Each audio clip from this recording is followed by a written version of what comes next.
If you've been watching this channel over the last year, you'll know that I've done a number of videos on the fine-tuning argument for God's existence. The idea that our universe is very finely tuned for life, requiring a fine-tuner. Over the course of researching and writing those videos, one thing has become clear.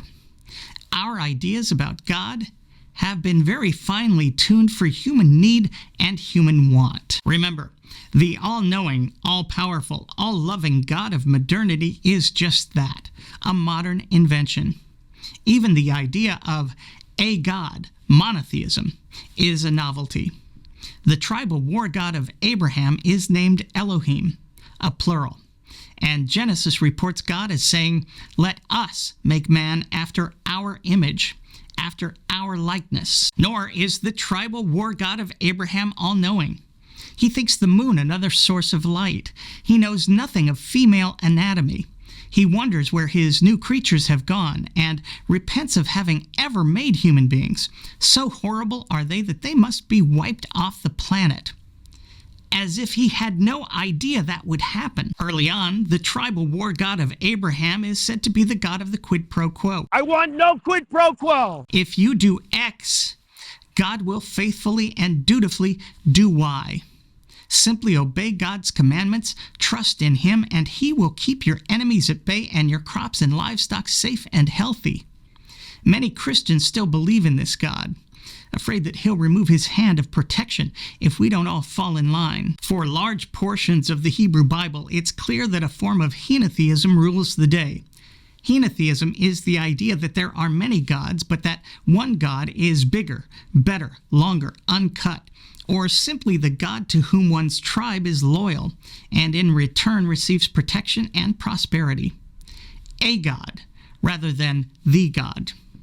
Clearly lacking omnipotence, he can even be defeated in battle by those possessing chariots of iron. Or is it irony? I can never remember. And of course, since this God was birthed in the male-dominated ancient patriarchal societies of the Fertile Crescent, God is a huge fan of man. And by man, I mean men, rather than mankind as a whole. Women and the protection of women are of little interest to the tribal war god of Abraham, who allows the sale of daughters into slavery and the rape of female prisoners of war, among other atrocities. A loving God, He is not. Ordering the murder of homosexuals and sexually active girls and women, and teaching of all things the proper way to kill a bull, sheep, goat, or bird, and where exactly to sprinkle the blood.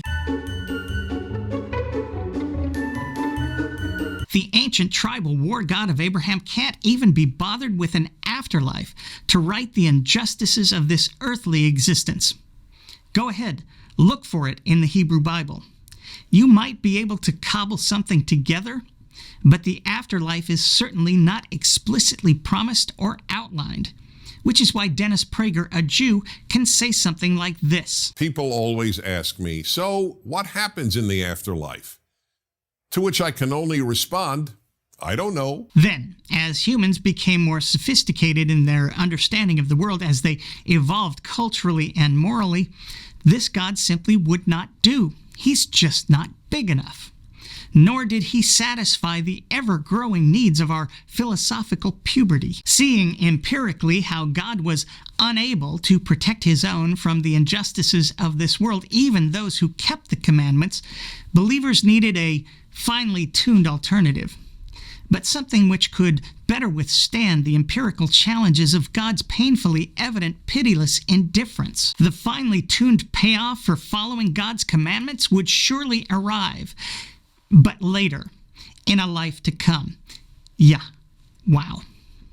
But all of a sudden, God doesn't seem so pitiless or indifferent. He now has the power to make things right and the knowledge of how that can be achieved, even if Prager doesn't. I don't know. Moreover, he now cares about us. We have genuine value and worth. We're even loved. Later, Mormons would take this idea and fine-tune it in ways previously unimaginable, even blasphemous to some, proclaiming humans the literal spirit children of God, whose potential is divinity itself. This is beyond comfort. This is the exaltation of our entire species. The self-evident evolution of God over millennia is not the result of some refined ability to commune with the divine or some enlightened hermeneutic which gives us greater understanding. No. The God worship today is the product of some very fine tuning, calibrated to comfort the human psyche, resolving our discontents and assuaging the existential anxieties inherent in the temporal nature of our limited existence, in this otherwise wondrous universe of which we still understand almost nothing. Once again, I'm me. Thanks for watching.